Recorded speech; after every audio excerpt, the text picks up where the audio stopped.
저희가 요즘에 누가복음 이 강해 설교를 하고 있습니다. 특별히 8장은 말씀에 대한 이야기를 해요. 말씀의 자리가 어디냐?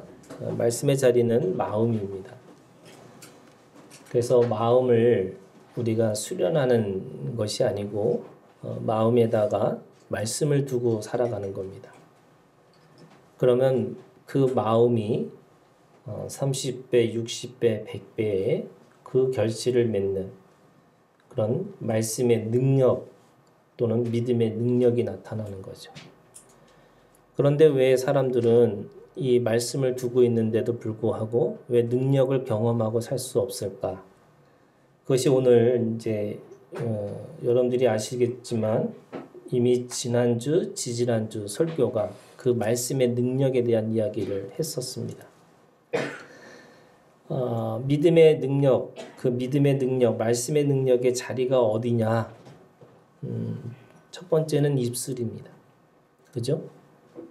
내가 입을 벌려서 입으로 시인하면, 마음으로 믿어 입으로 시인하면 구원을 얻는 거잖아요. 그러면 내가 마음으로 믿는다는 게 뭐냐? 말씀을 둔다는 뜻이에요. 그리고 그 말씀을 둔 것을 가지고 내가 입으로 선포합니다. 네, 마음에서부터 입술까지의 이 길이가 30cm지만 이 30cm는 죽음의 자리입니다. 내가 그렇게 말하고 싶어도 사람들이 체질이 다 세상의 체질이기 때문에 그렇게 말할 수가 없습니다. 그렇게 되지 않는 거예요. 그러니까 우리가 영어를 배우든 다른 언어를 배울 때도 그 문화를 사랑해야 된다는 거잖아요. 그 문화가 좋아야지만 그 문화의 언어를 배울 수 있다는 거예요. 그런 것처럼 하늘의 문화, 하늘의 가치를 사랑하지 않으면 절대로 그 마음에 있는 말씀이 내 입술로 나타나지 않는다는 거예요. 그럼에도 불구하고 내 입술로 내가 입을 벌려서 말을 합니다. 그러면 역사가 일어나는 거죠. 그게 말씀의 능력입니다. 창세기 1장에 하나님이 가라사대라고 하는 그 가라사대라고 하는 입술을 벌려서 말씀을 하시니까 말씀이 실제가 됐습니다. 그리고 두 번째 이야기를 기억하시는지 모르지만 두 번째 이야기는 결국 그 말씀의 능력은 누구의 싸움이냐? 내 마음의 싸움인데 그 마음의 싸움이라는 게 사람들이 대부분 자신과의 싸움이라고 생각을 해요. 그런데 성경은 우리에게 그것이 귀신의 영과의 싸움이라는 거예요. 영적 전쟁입니다. 그래서 마음이라는 것은 영적 전쟁터입니다. 우리가 사람들이 보이는 사람들이 막 귀신들이 보이고 누가 문제고 누가 이런 것에서 어떤 대상을 통해서 뭔가를 자꾸 찾으려고 하는데 온갖 귀신들은 다 내 마음 속에 있습니다. 그게 몇 마리예요? 예. 지난주 설교인데 몇 마리예요? 2,000마리예요. 예, 2,000마리. 돼지떼 2,000마리 들어갔으니까 귀신이 2,000마리인 거죠. 참 비좁게 사는 거예요. 그죠? 귀신도. 한 사람 마음 안에 이 군대라고 하는 귀신, 2,000의 귀신들이 함께 모여서 살아요. 그게 사람이에요. 사람의 마음의 자리입니다. 그렇기 때문에 말씀이 그 말씀의 능력으로 나타난다는 거 대단한 거예요. 왜? 그 온갖 방해들을 다 뚫고 그것이 말씀의 능력으로 나타나기 때문에 그런 거예요. 그러면 우리가 이게 입술로 선포하는 건데 그 선포하는 데 있어서 중요한 건 뭐냐? 내 마음의 싸움을 해야 되는 거예요. 내 마음의 싸움이 영적 전쟁입니다. 그리고 오늘 본문 말씀이에요. 세 번째 말씀의 능력이 뭐냐라는 거를 오늘 세 번째 이 역사를 통해서 이 기적을 통해서 주님이 말씀하시는 거죠. 오늘 본문의 말씀 안에는 두 가지 이야기가 겹쳐서 진행되고 있습니다. 그렇죠? 주님이 배를 타고 거라사로 가셨던 예수님이 다시 가버나움으로 오셔요. 돌아올 때 무리들이 예수님을 기다리고 환영했습니다. 얼마나 많이 몰려있는지 42절에 보니까 무리가 밀려들더라 이렇게 할 정도로 너무 많은 거죠. 그렇게 많은 사람들이 몰려든 이유가 뭘까? 당연히 주님이 누군지 주님이 어떤 분인지를 알기를 원하는 게 아니고 당연히 주님의 기적을 바라고 있는 거죠. 이게 사람들이 말씀의 능력 그러면은 다 능력에 관심이 있지 말씀에 관심이 있는 게 아니죠. 그러니까 이제 당연히 말씀이 있으면 말씀의 능력이 나타나는 거지만 예수님이 계시면 당연히 예수님의 기적이 일어나는 거지만 사람들은 기적에 몰려듭니다. 근데 그들은 오늘 말씀해 보니까 뭐라고 표현하고 있냐면 40절에 무리가 이렇게 돼 있습니다. 무리. 그들은 그냥 무리일 뿐이에요. 여러분 성경에 제자가 있고요. 백성이 있고 무리가 있습니다. 성경을 보면은 그 무리는 뭐냐? 그냥 이렇게 때로 다니는 어떤 모양을 얘기하는 게 무리입니다. 그럼 백성은 뭐냐? 이게 얼굴 하나하나가 보이는 거예요. 이게 한 사람 한 사람 얼굴이 다 보입니다. 제자는 뭐냐? 실질적으로 이 관계를 하고 있는 사람들이에요. 생명 관계를 하고 있는 사람들이 제자입니다. 여러분 신앙생활을 하면서 무리처럼 하시지 마세요. 그나마 조금 난 게 백성, 얼굴과 얼굴을 바구하는 거죠. 그죠? 여러분, 어떤 목사님이 사고가 났는데, 너무 교통사고 나서 너무 화가 나서 막 싸웠는데, 나중에 보니까 같은 교회에다 교인이 이르더래요. 무슨 말이에요? 백성이에요. 여러분, 백성이 되는 교회를 다니면 안 돼. 그죠? 제자가 되는 교회를 다니셔야 돼요. 그럼 제자는 뭐냐? 관계하셔야 되는 거죠. 근데 여러분 목사하고 관계만 하라는 게 아니에요. 서로 관계하셔야 돼요. 그게 하나님 안에서 생명 관계잖아요. 근데 오늘 성경은 뭐라 하냐면 그들을 무리라고 얘기해요. 무리. 그래서 무리들은 그냥 떼거리로 다니는 떼를 져서 다니는 사람들의 모임입니다. 근데 그때 갑자기 회당장인 야이로라는 사람이 주님께 찾아왔습니다. 자신의 12살 된 외동딸의 죽을 병을 고쳐달라고 주님께 간구하고 있습니다. 주님은 그의 집을 향해 가고 있는 거죠. 그의 간구를 듣고 그의 집을 향해 갑니다. 그러면서 두 번째 이야기가 시작하는 거죠. 길을 걷는 중에 또 다른 사람을 만납니다. 12해 동안 혈루증을 앓는 한 여인입니다. 근데 그는 주님의 옷에 술을 만졌다 그랬는데 술이라는 게 뭐냐면 이 유대인들이 입는 옷에 마지막에 있는 이 방울과 같은 겁니다. 그러니까 술을 만져서 치유를 받아요. 그러니까 많은 사람들이 몰려 있었기 때문에 누가 만졌는지 누가 그거를 믿어서 나았는지를 아무도 모르지만 주님은 그것을 아셨어요. 알기 때문에 주님이 뭐라고 말씀하시냐면 능력이 나갔다 이렇게 얘기합니다. 그때 45절에 베드로가 무리가 밀려들어서 미나이다. 누가 민다라고 했더니 누가 믿냐는 거는 다 누구든지 다 밀고 있습니다. 이렇게 얘기하고 있는 거죠. 그랬더니 능력이 나간 줄 알고 있다 이렇게 얘기하신 거예요. 믿음의 능력, 말씀의 능력입니다. 이게 능력이 나갔다라는 건 말씀의 능력을 얘기하고 있습니다. 그 능력이 그 술을 만진 옷만 만져서 나음을 받은 그 여인의 믿음이었습니다. 그때 그 여인은 자신의 상황을 모든 사람들 앞에서 고백하고요. 그랬더니 주님이 뭐라고 얘기하시냐면 48절에 따라 네 믿음이 너를 구원하였으니 평안히 가라. 이 능력이라는 게 여러분 오늘 말씀해 보니까 이 예수님이 뭐라고 말씀하시냐면 그 여인을 뭐라고 불러요? 딸이라고 불러요. 딸아.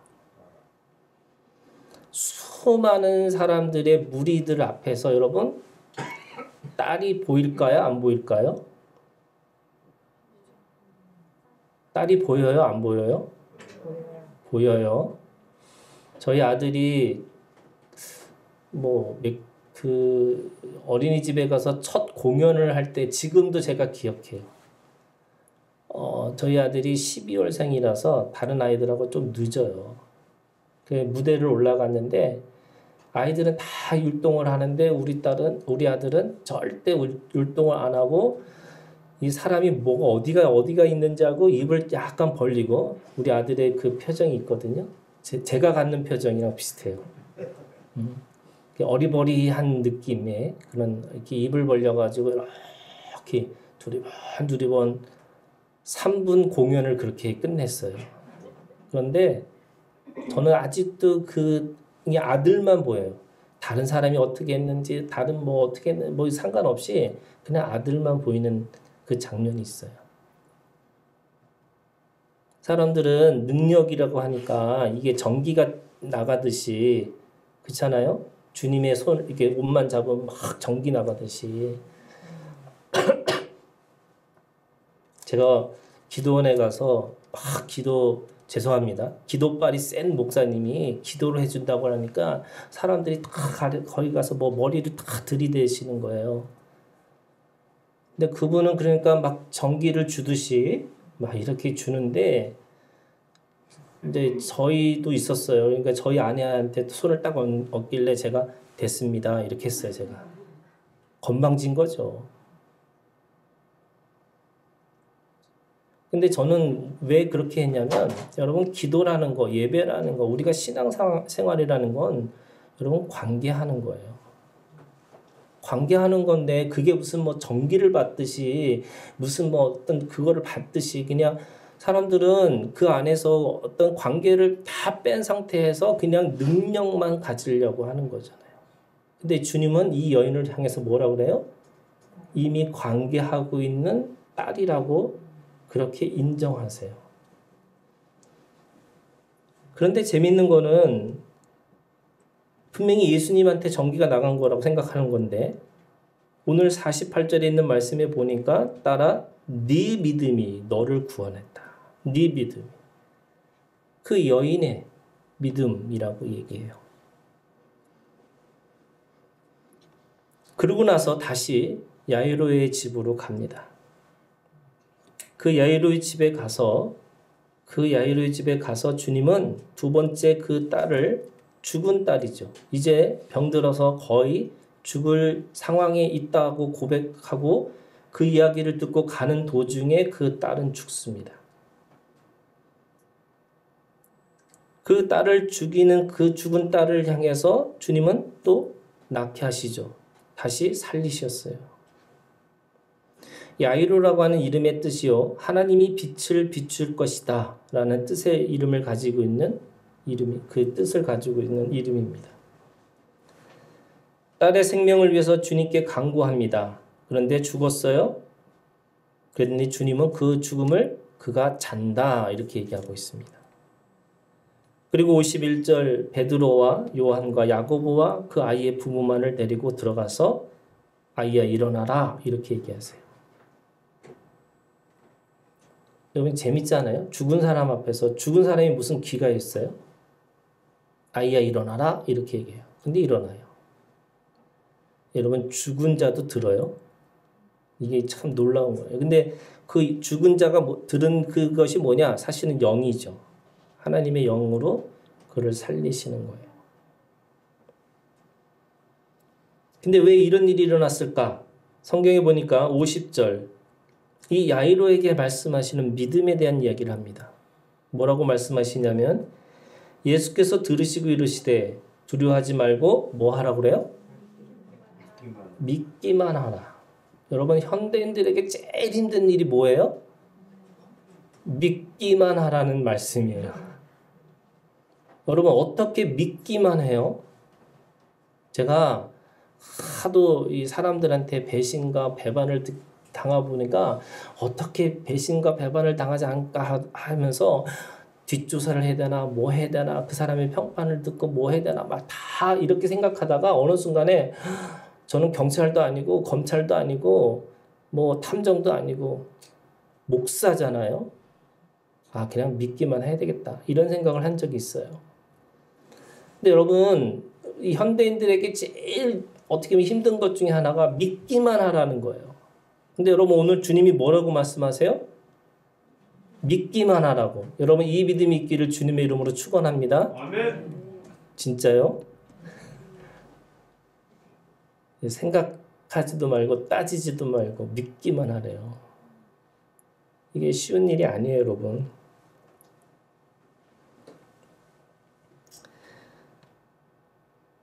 이 두 가지의 믿음의 이야기 있어요. 네 믿음으로 구원받았다. 믿기만 하라. 근데 이 두 가지 이야기와 이 두 가지 믿음은요, 사실은 한 가지입니다. 우리가 40절부터 이 56절까지 읽은 이유는 이 두 가지 이야기와 두 가지 믿음이라는 것 자체가 사실은 한 가지라는 거예요. 그럼 한 가지가 뭘까? 첫째요.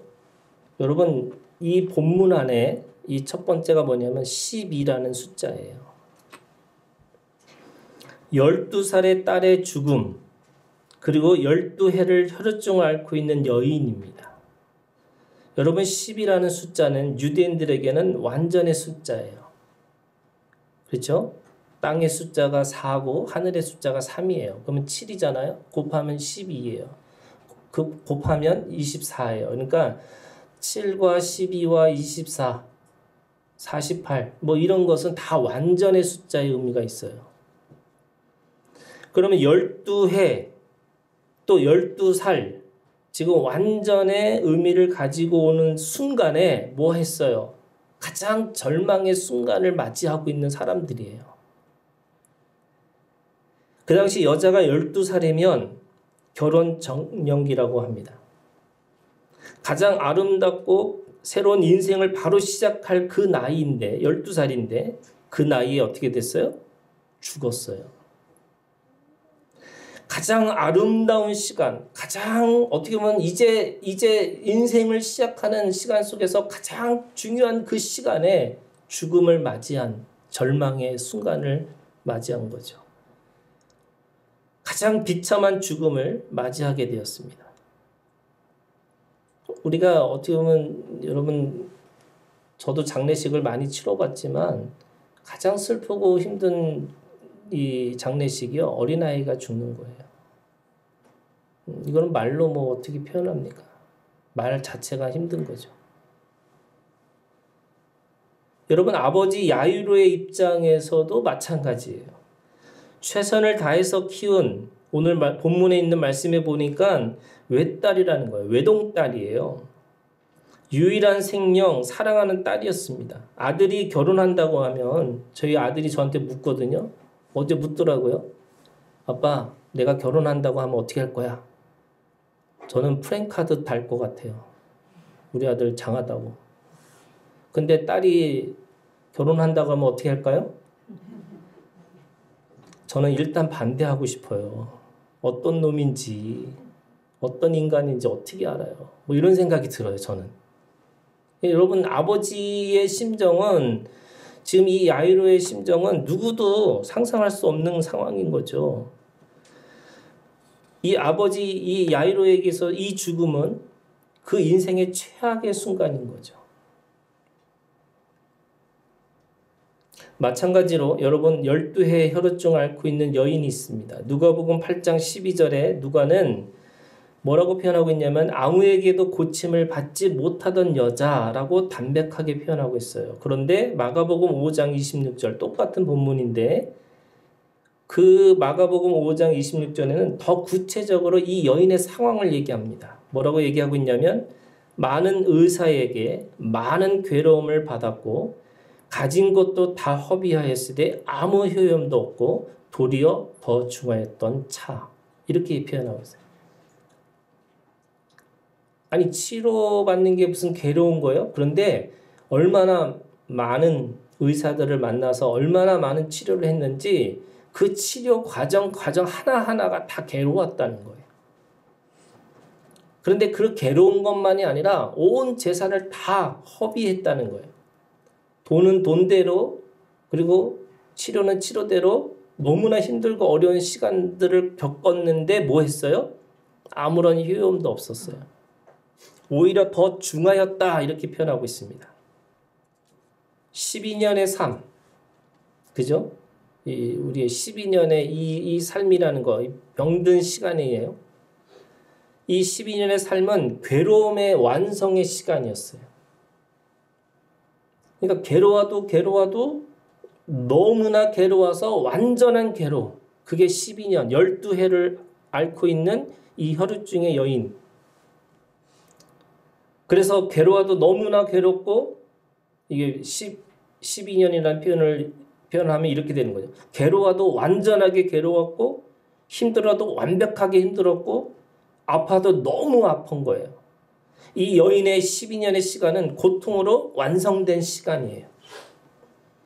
여러분 생각을 해보세요. 한 사람은 최고의 순간, 12살에 최악의 시간을 맞이한 사람이에요. 또 한 사람은 최악의 최악으로, 완전한 최악으로 그 순간을 맞이한 사람이에요. 여러분 누가 더 불행할까요? 여러분 누가 더 불행한 것 같으세요? 막 좋다가 최악으로 빠진 사람하고 괴로워도 또 괴로워서 야 이렇게 괴로울 수 있을까 하고 그 괴로움을 맞이한 사람하고, 우리 사람들이 인생을 쭉 들어보면 괴로운 얘기 너무 많아요. 사람이 제가 3번 놀란 사람이 있다고 그랬잖아요. 제가 인생 얘기를 들으면서 3번 놀랐어요. 어휴, 그런 어려움이 있으셨군요. 근데 그것도 있으세요? 아이고 진짜 어떻게 그런 인생을 사셨어요? 근데 사람들은 그런 거잖아요. 그 3번 경험한 사람이 제일 괴로울 거라고 생각하는 거잖아요. 근데 여러분 제가 보니까요 다 괴로워요. 제가 곱게 자라난 것처럼 보이시잖아요. 제 얘기도 좀 들어보세요. 제 얘기도 의외로 슬퍼요. 힘들고. 근데 사람들은 자기 불행이 최고의 불행이지 뭐 딴 사람하고 비교해갖고 저 사람이 더 불행한 거, 다 불행한 거죠. 지금 이 불행의 완성이 12예요. 완벽하게 불행하다라는 표현이에요. 자, 두 번째는 이 이야기의 공통점은 이 절망의 끝자리에서 주님을 만난 사람들이라는 거죠. 12해 혈우증을 앓고 있는 이 여인의 가장 절망적인 상황 속에서 모든 것을 내놓게 하는 것이 당연한 거고 포기하는 것이 자연스러운 건데 그 여인은 포기하지 않고 주님을 만나기를 원했습니다. 그리고 그 여인은 주님을 만나는 것도 쉽지 않은 일이었지만 그 모든 무리들을 뚫고 주님 앞에 갑니다. 여러분 혈우증은 사람들과 접촉할 수 없는 병이고 죄의 상징이었습니다. 유대인의 관점에서는 병은 곧 죄의 결과고요. 죄인 중에 죄인의 상징이 이 혈우증입니다. 이 병은 공동체에서 쫓겨나야 되는 병이고요. 사람들하고 접촉하면 안 되는 이 접촉 불가의 병이에요. 그런 사람이 무리 속으로 들어갑니다. 그런 사람이 주님을 만집니다. 근데 이게 사실은 만나는 것도 쉬운 일이 아닌 거죠. 이 만나는 것조차도 엄청난 용기가 필요한 거죠. 그 안에 똑같이 무리들도 예수님을 만나고 있었습니다. 똑같이 주님을 만졌습니다. 여러분 똑같이 만졌고 똑같이 한 거예요. 밀치고 뭐 하면서 안 달라고 해요? 다 하려고 그러죠. 사람들이 어떻게든지 이렇게 이 표현이 그런 거지만 전기 받으려고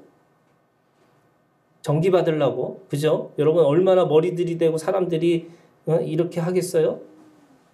그거 한번 안수 받으면 막 내가 나을 것 같고 막 그러니까 사람들이 그거 받으려고 얼마나 들이대고 뭐 했겠어요. 똑같이 했겠죠. 그럼에도 불구하고 이 여인은 만날 수 없는 관계인데도 불구하고 그 안에 들어가서 무리 속으로 들어갑니다. 율법으로 얘기하면 죄를 범한 거예요. 여러분 야이로의 아버지도 이 야이로가는 이 아버지도 마찬가지예요. 회당장이었던 회당의 예배 의식과 교육과 재판 등을 관리하는 어떻게 그 당시에 그 사람은 가장 고귀한 사람이고 거룩한 사람이었어요. 그런 사람이 모든 무리들 앞에서 주님 앞에 뭐 하냐면 오늘 말씀해 보니까 무릎을 가서 발에 엎드려 간구했다 이렇게 얘기해요. 주님 앞에 엎드려서 간구했다는 표현 자체가 이 프루스퀴니오라고 하는 예배라고 하는 의미를 담고 있어요. 야이로의 경배입니다. 거룩하고 고귀한 존재가 자신의 딸의 생명을 위해서 하나님 앞에 무릎을 꿇고 엎드려 예배했습니다. 그들은 자신의 불행의 시간에 하나님을 찾았던 사람들이라는 공통점을 가지고 있어요. 그리고 세 번째, 여러분 이 세 번째가 오늘 말씀의 주제예요. 그들이 뭘 갖고 있어요? 믿음이에요. 믿음. 누구나 만났지만 누구나 접촉했지만 만나고 그렇게 접촉했음에도 불구하고 말씀의 능력이 나타나지 않았는데 이 사람들에게는 말씀의 능력이 나타났어요. 믿음의 능력이 나타난 거예요. 그 믿음의 능력, 그들이 가지고 있는 믿음이 뭘까? 그 믿음은 절망 가운데서도 여러분 한 걸음 더 주님을 의지하고 매달렸던 믿음인데 똑같이 만났음에도 불구하고 똑같이 간절했음에도 불구하고 왜 그들에게만 말씀의 능력과 말씀의 생명력을 얻게 하셨을까? 주님이 그 야이로에게 하신 말씀이 그거예요, 여러분. 믿기만 하면 된다고. 근데 여러분 믿기만 하면 돼요? 됩니다. 오늘 말씀이에요. 그럼 무조건 믿나요? 네, 무조건 믿는 게 맞어요. 어떻게 우리가 알고 있는 지식과 경험이 있는데 무조건 믿을 수 있을까? 여러분 의심하고 분별하고 살펴봐야 되지 않나요? 여러분 세상에 거짓과 속임수가 판을 치는데 어떻게 무조건 믿으면 어떻게 그게 가능할까요? 사기를 당하고 배신을 당하고 망할 수밖에 없지 않을까? 우리는 더 깨어서 살펴봐야 하고 더 진짜인지 가짜인지 시험해봐야 되는 거 아닌가? 여러분 어떻게 생각하세요? 하나님은 우리에게 이성을 허락하셨어요. 머리를 사용하는 것이 믿음이 없는 것이 아닙니다. 반드시 창조 질서의 신앙으로 사는 게 순리예요. 그러면 우리가 분별하고 시험하고 살펴보는 게 당연한 거죠. 저는 당연하다고 생각해요. 그거 해야 된다고 생각해요. 머리 쓰라고 해요. 이것이 우리가 날마다 깨어 있어야 되는 이유예요. 깨어 있는 건 뭐냐? 머리 쓰라는 거예요. 이성으로 합리적으로 우리가 그게 맞는지 틀린지 깨어내야 되는 거예요. 근데 그게 여러분 그게 뭐예요? 그것도 힘이 있을 때 얘기예요. 그것도 내가 생각할 수 있는 힘이 있을 때 생각이에요. 그것도 내가 합리적으로 그럴 수 있겠구나라고 생각할 때 그럴 수 있는 거를 생각해보는 힘이 있을 때 하는 건데 지금 이 사람들은 상황이 어떤 상황이에요? 완전한 절망 가운데 있다는 거예요. 여러분 완전한 절망 가운데 들어가 보셨는지 모르겠어요. 생각할 수도 없어요. 분별할 수 있는 힘도 없어요. 생각할 수도 없고 분별할 수도 없는 그 상황을 맞이한 거예요. 이 사람들은. 그러면 그 상황에서 뭐 하느냐? 믿으라는 거죠. 내가 생각할 수 있는 시간에는 생각해야 되는 거예요. 그런데 생각할 수 없는 시간에는 그 순간에 내가 뭐 하고 있느냐? 그 순간에 생각하지 말고 생각할 수 없는데 어떻게 생각을 해요? 내가 따져볼 수 없는 상황인데 어떻게 따져봐요? 그러면 그때 내가 마지막으로 쓸 수 있는 최고의 무기는 뭐냐? 믿음이에요. 그러면 그 믿음이 여러분 내 믿음인 것처럼 보이세요? 아니에요, 여러분. 지금 딸아, 네 믿음이 이렇게 그 여인의 믿음인 것처럼 설명해 주셨어요. 그 다음에 믿기만 하라 하고 해놓고는 그 믿음을 가지고 그 딸을 죽음에서 다시 살리셨어요. 근데 그 믿음의 내용이라는 게 사실 그들의 것처럼 말씀하셨지만 사실은 이 믿음이 무슨 믿음이냐? 여러분, 하나님의 믿음이에요. 아멘. 그리스도의 믿음이에요. 아멘. 이게 성령의 믿음이에요. 무슨 하나님이 어떻게, 여러분, 하나님이 믿음이 필요해요? 안 필요해요? 하나님 무슨 믿음이 필요할까? 우리가 그리스도를 믿는 거지 무슨 그리스도의 믿음이 필요할까? 그리스도가 무슨 믿음이 필요할까? 여러분, 하나님도 믿으시니까 말씀하시는 대로 나타나는 거예요. 아멘. 이거 이제 신학적으로 이게 그리스도의 믿음이냐 그리스도를 믿는 믿음이냐 이게 뭐 논쟁이지만 여러분, 성경은 정확하게 우리에게 얘기하고 있어요. 그리스도의 믿음이라고 해요. 아멘. 그리고 하나님의 믿음이에요. 마지막에 아무것도 할 수 없는 순간 우리는 내 믿음이 아니라 하나님의 믿음을 사용해야 된다는 거예요. 하나님이 그것도 내 믿음으로 인정하시겠다는 거예요. 그리스도의 능력을 믿기만 하면 된다는 건데 그 믿음의 역사가 어떻게 일어나는 거냐? 그 믿음은 하나님이기 때문에 믿음의 역사가 일어나는 거고 그리스도이기 때문에 그 그리스도의 역사가 일어나신다는 거예요. 아멘. 근데 우리는 어떻게 그거를 내 믿음으로 내가 그걸 인정하는 거예요. 하나님이 하실 거예요. 여러분, 사람들이 그런 거예요. 하나님이 안 계시다고 사람들이 다 얘기를 해요. 하나님 어디 안 계신 것 같다고. 자, 그럼 여러분 생각해 보세요. 여러분, 내가 하나님이 안 계시다고 생각을 했어. 하나님이 안 계실까요? 제가 어린아이, 우리 딸하고 숨바꼭질 할 때 숨는데 어디 숨어요? 머리만 숨어요. 머리만 숨어요. 또는 눈을 감아요. 눈을 감아. 눈 감으면 아무것도 보이지 않기 때문에 나는 아무것도 보이지 않는다라고 하지만 사실은 그냥 자기만 감은 거지 사람들은 다 보이는 거예요. 하나님의 믿음이라는 게 그런 거예요, 여러분. 하나님은 일하시고요. 하나님은 오늘도 우리를 사랑하시고요. 하나님은 오늘도 우리가 관계하시는데 내 믿음대로 내가 하는 대로 그래서 하나님은 계실 때가 있고 하나님은 안 계실 때가 있고 그래 지금은 하나님의 부재의 시간이야. 나는 이 부재의 시간을 하나님의 시간을 내가 이걸 어떻게 견딜 수 있을까? 그래 너 너무 힘들어 하는데 하나님은 지금도 뭐 하세요? 임마누엘 하신다는 거예요. 여러분들 옆에 계시다고요. 함께 하신다고요. 누가 뭐라고 그래도 그래서 믿음이라는 것은 바라는 것들의 실상이고 보이지 않는 것들의 증거예요. 그럼 믿기만 하라는 것은 내 믿음이 아니고 하나님의 믿음을 가지라는 말씀이에요. 그럼 왜 이 믿음을 사용하지 못할까? 53절 때문이에요. 여러분 53절 누가복음 8장 53절 사람들이 왜 이 믿음을 가지고 있지 못할까? 그들이 그 죽은 것을 뭐 했어요? 알고 있는 거로 아는 거로. 여러분 알고 있어요. 근데 이 알고 있다는 게 무슨 알고 있는 거예요? 잘못 알고 있는 거예요.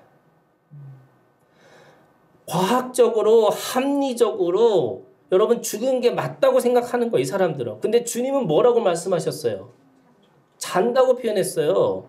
죽은 게 아니라고. 그러면 자는 게 맞아요? 죽은 게 맞아요?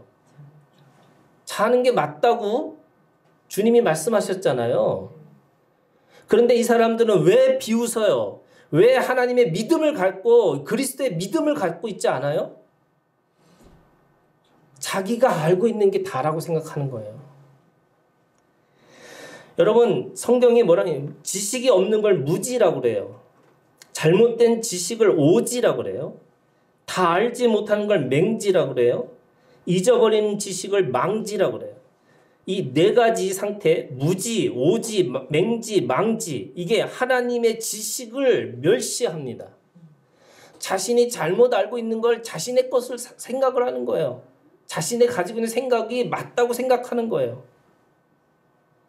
여러분 이걸 뭐라 그러냐면 성경은 그걸 꾀라고 얘기했지만 그냥 우리가 생각하는 일반적인 거는 관념이라고 그래요. 자기가 가지고 있는 선입견, 자기가 가지고 있는 편견, 그것이 관념이 어떤 게 돼요? 그 관념이 자라가지고 신념이 돼요. 신념이 지나치면 뭐가 되면 이념이 돼요. 그래서 관념과 신념과 이념을 가지고 사람들이 뭐 하느냐? 하나님을 계속 하나님의 가지고 있는 능력과 하나님의 역사하심을 계속 부정하고 살아가는 거예요. 하나님의 역사를 비웃고 살아요. 여러분 기적이 일어날까 안 일어날까요? 우리가 생각하는 1세기 사람들과 21세기 살고 있는 사람들의 이 2000년의 시간 속에서 여러분 기적이 일어날까 안 일어날까? 사람들은 그거를 합리적으로 이성적으로 설명하고 있지만 여러분 합리적으로 이성적으로 설명할 수 없는 일들이 너무나 많아요. 뭐 양재 역학계라고 하는 이것도 사실 사람들이 설명을 못 해요. 못 하는데 사람들은 그거를 자기가 다 알고 있다고 생각하는 거죠. 근데 무지예요. 오지예요. 맹지고 그다음에 망지예요. 사람들이 다 가지고 있는 잘못된 지식이죠. 신념입니다. 신념의 사람들이 있습니다. 하나님의 지식을 모르면 겸손해야 하는데 자신의 지식을 우상으로 믿고 그것만을 옳다고 말하는 죄인들입니다. 성경은 이런 신념의 사람들이 짓는 죄를 고라의 반역의 죄라고 말하고 있어요. 우리가 민수기 17장 10절에 있는 말씀에 보면 여러분 법궤 안에 있는 만나가 있고 십계명이 있고 그리고 지금 오늘 이 아론의 지팡이가 있어요. 이게 뭐 법궤 안에 있느냐 바깥에 있느냐 이게 논쟁이 떠나서요. 이 법궤 앞에는 이 세 가지가 있어요. 그 중에 하나가 이 아론의 지팡이에요. 이 아론의 지팡이를 왜 그렇게 하나님께서 두셨냐? 오늘 말씀해 보니까 10절에 있는 말씀이 이렇게 돼 있어요. 이 아론의 지팡이가 뭐냐면 반역자에 대한 표징을 보여주신다. 반역자의 표징. 이게 무슨 말이냐면 우리가 민수기 17장을 읽었지만 16장에 무슨 일이 벌어지냐면요. 아론이 제사장이에요. 하나님이 제사장을 세웠어요. 그런데 첫째 아들, 둘째 아들 죄를 짓고 나니까 셋째 아들이 됐는데 조카인 고라가 볼 때 왜 저 집안만 제사장이 돼야 되냐는 거예요. 왜 제사장의 역할을 왜 아론의 것만 받아야 되는 거냐는 거예요. 나도 제사장 될 수 있다는 거예요. 여기에 동조한 사람이 250명이에요. 여기에 지지했던 사람이 오늘 우리 말씀에 없지만 16장 49절에 보면은 14,700명이 있다고 그랬어요. 그러니까 고라가 맞은 거예요. 왜 맞아요? 합리적으로 이성적으로 맞다는 거예요. 왜 첫째 아들, 둘째 아들 죽었는데 셋째 아들까지 뭐 굳이 그렇게까지 제사장을 가야 되느냐? 조카인 나도 아론의 이 모세의 피가 있으니까 자기 피가 있으니까 나도 레위 족속인데 내가 제사장 되면 안 되냐? 너무나 맞는 얘기인 것처럼 들리는 거예요. 그랬더니 17장에 모세에게 말씀하세요. 다 지팡이 갖고 오라고. 각 지파별로. 갖고 와가지고 하루를 두니까 그 하루에 있는 사이에 무슨 일이 벌어지냐면 아론의 지팡이에서 순이 돋고 그 꽃이 피고 그리고 열매를 맺었다는 거예요. 그러면서 이거를 보여주시면서 뭐라고 그러냐면 반역의 표징으로 삼으시라는 거예요. 반역의 표징. 반역의 표징이 뭘까요? 저는 그런 거예요. 하나님의 말씀을 거역하고 하나님의 말씀을 비웃고 하나님의 말씀에 대해서 멸시하는 자들에게 하나님은 지팡이에서도 하나님의 역사를 드러내신다는 거예요. 이 기적을 보여주시는 거죠. 사람들이 합리적이고 이성적으로 생각할 수 없는 어떤 일들도 하나님을 통해서 일어나게 하신다는 거예요. 여러분 생각을 해보셨어요, 여러분? 불과 2년 전에 여러분 어떻게 마스크 쓰고 이렇게 돌아다녀요? 예배 시간에 어떻게 여러분 마스크를 쓴다는 게 무슨 뜻이에요? 당신의 것을 거부합니다. 이런 뜻의 의미가 있어요. 이 마스크 안에. 근데 우리는 다 자연스럽게 지금 마스크 쓰고 있잖아요. 여러분 어떻게 이런 일이 벌어질까? 기적 아니에요? 일상이 벗어나면 기적이지 뭐. 그런데 이 아론의 지팡이를 통해서 이 반역의 표징, 하나님은 하나님의 것을 하신다는 거예요. 그러면 여러분 오늘 이 세 가지, 이 하나님의 믿음이라는 게, 그리스도의 믿는 믿음이라는 게 뭐냐?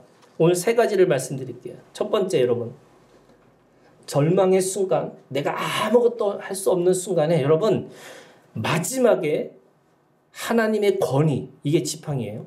하나님의 권위를 여러분 마음속에서부터 하나님의 자리를 남겨두셔야 돼요. 하나님의 자리를 남겨두셔야 돼요. 내가 아무리 망하고 아무리 힘들고 아무리 실패한다 할지라도 그 속에서 하나님의 자리를 남겨두셔야지. 안 그러면 내가 스스로 내가 그것에 대해서 판단하고 내가 그것에 대해서 심판하고 내가 스스로 그것에서 정죄하게 돼 있어요. 여러분 하나님의 권위는 뭐냐? 마지막 순간에 하나님의 자리를 비워두는 거예요. 저는 이 말씀이 어떤 의미로 들리냐면 너무 열심히 살지 마세요. 힘 100% 빼면서 살지 마세요. 그냥 남겨두세요. 하나님의 마음으로 하나님의 자리를 여러분 그 속에서 하나님이 일할 수 있도록 그냥 그 자리를 두셔야 돼요. 안 그러면 과로 살 거고요. 안 그러면 여러분 내가 하는 일이 되는 거예요. 실패해도 내가 실패한 거고 성공해도 내가 성공한 거예요. 왜? 내가 죽을 맛으로 했기 때문에 그런 거예요. 여러분 건축 하잖아요. 진짜 힘들어요. 제가 매일매일 거기 공사장 안 가는 이유가 막 그 보는 순간에 울그락불그락 이것도 문제 저것도 문제 다 문제처럼 보여요. 그거 다 고치면 다 하면 더 과로 살 것 같아요. 그래서 그냥 하나님의 것으로 하나님이 일하시는 것에 대해서 내가 믿고 그냥 하나님의 자리를 두고 내가 할 수 있는 거 그거 정도만 하자. 그래서 저 건축하고요. 아유 건강해졌다는 얘기 듣고 싶어요. 네. 건축하고 아유 목사님 성격 더 좋아진 것 같다고 그런 얘기 듣고 싶어요. 여러분 건축하면 성격 더러워져요. 저는 제 인생에서 그런 거 적용점 있는 것처럼 여러분들도 그렇게 적용하셨으면 좋겠어요. 아멘. 안 되면 뭐 할 수 없는 거죠, 여러분. 여러분 죽을 때 내가 서울대학교 갔으면 좋았을 거 이렇게 죽은 사람 없어요. 내가 100억 벌었으면 좋았을 거 이렇게 죽은 사람 없고요. 아 내가 박사학위 받았으면 좋았을 거 그런 사람 없어요. 사랑하고 미안하고 감사하다는 거예요. 아멘. 그러면 하나님의 자리를 두셔야죠. 두 번째 여러분 이 순간에 하나님이 일하시는 거예요. 하나님이 언제 일하는 게 보이느냐면요. 여러분 그 중요해요. 하나님이 지금도 일하시고 하나님은 쉬지 않으시고 주무시지도 않고 졸지도 않으시고 하나님이 일하세요. 그런데 우리가 하나님의 일하시는 걸 언제 볼 수 있냐면 사람의 노력이 끝나야지 하나님의 역사를 보기 시작해요. 그게 10이에요. 내가 완전히 소진해야지 하나님이 일하시는 걸 보여요. 안 그러면 다 자기가 하는 일이고 안 그러면 그것이 우연이고 그리고 그것이 내가 뭔가 이런 거죠. 내 조상이 뭔가 일을 했기 때문에 그런 일을 했다고 생각하는 거예요. 조상이 뭔가 나한테 좋은 일 하셔서 내가 이렇게 좋은 일이 벌어지는구나. 내 인격이 내가 조금 나아서 이런 일이 벌어지는구나. 그게 아니고 여러분 하나님이 일하시는 거예요. 그런데 그거를 내가 잘 나갈 때는 모르는데 내가 이 10이라고 하는 완전의 절망 가운데 들어가야지만 하나님이 일하시는 게 보여요. 그래서 하나님이 일하시는 걸 여러분 믿으세요. 아멘. 저는 이게 기대하는 거예요. 소망이에요. 아멘. 우리가 하나님의 자리를 두지만 그냥 자리만 두는 게 아니에요. 여러분 기대하셔야 돼요. 네. 하나님의 역전이 있어요. 처음 된 자가 나중되고 나중대가 처음 되는 거예요. 이 말은 무슨 말이냐? 내가 가지고 있는 노력으로만 되는 게 인생이 아닌 거예요. 여러분 하나님은 어느 날 갑자기 나를 다르게 쓰실 수 있어요. 여러분 하나님이 나를 이 세상에 이곳에 오게 하신 이유는 반드시 이유가 있어요. 그냥 그렇게 살라고 하는 게 아니에요. 그냥 그렇게 평범하게 살려고 하는 게 아니라 하나님의 특별한 일을 저는 그거 믿어요. 하나님이 특별한 일을 여러분들에게 각각에 주셨기 때문에 하나님이 지금도 일하고 계시다고 믿습니다. 아멘. 여러분 그거 믿고 사셔야 돼요. 아멘. 그래서 기대하고 소망하세요. 세 번째, 여러분 성령의 시간이에요.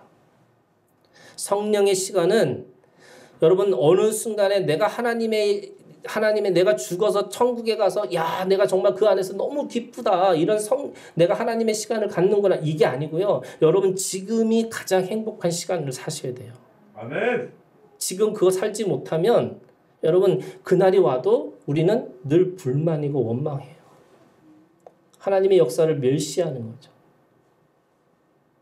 성령의 시간은 오늘 하나님께서 열매를 맺으실 거고 그 결실대로 살게 하시는데 오늘 우리가 가지고 있는 그 시간이 여러분 아론의 지팡이에서 하나님의 권위가 있어요. 그 권위 안에 하나님이 뭐 하시냐면 싹이 나고 열매를 꽃이 피게 하고 열매를 맺게 하시는데 그 꽃과 열매는 뭐라고 그랬냐면 영원하다는 거예요. 여러분 그 아론의 열매는요 시들지 않았어요. 영원한 꽃으로 영원한 열매로 있다는 거예요. 그게 영원성의 시간이에요. 오늘 우리가 주님 안에서 감사할 수 있는 이유는 그 영원한 시간을 내가 살고 있기 때문에 감사하는 거지. 여러분 내가 죽어서 그날이 올 거다? 그날이 와도 몰라요. 지금 경험하지 못하면. 내 몸으로 살지 않으면 내가 그 몸으로 경험하지 않으면 여러분 그날이 영혼은 내 몸으로 배우는 거예요. 내 몸으로 배우지 않는 영적 지식은 다 가짜예요. 그렇기 때문에 오늘 여러분 그 성령의 시간을 살아가는 거예요. 열매는 춥고 덥고 바람과 물과 구름으로 연그러지는데 그러기 위해서 그 시간을 믿는 믿음을 가져야 되는 거고 그래서 성령께서 하나님의 시간, 카이로스의 시간 안에서 반드시 그렇게 충만케 하실 것이라는 믿음을 가지고 오늘 지금 우리가 그렇게 살아내는 삶의 지식, 영적인 지식이 오늘 우리 가운데 충만해지기를 주님의 이름으로 축원합니다. 아멘. 기도하겠습니다.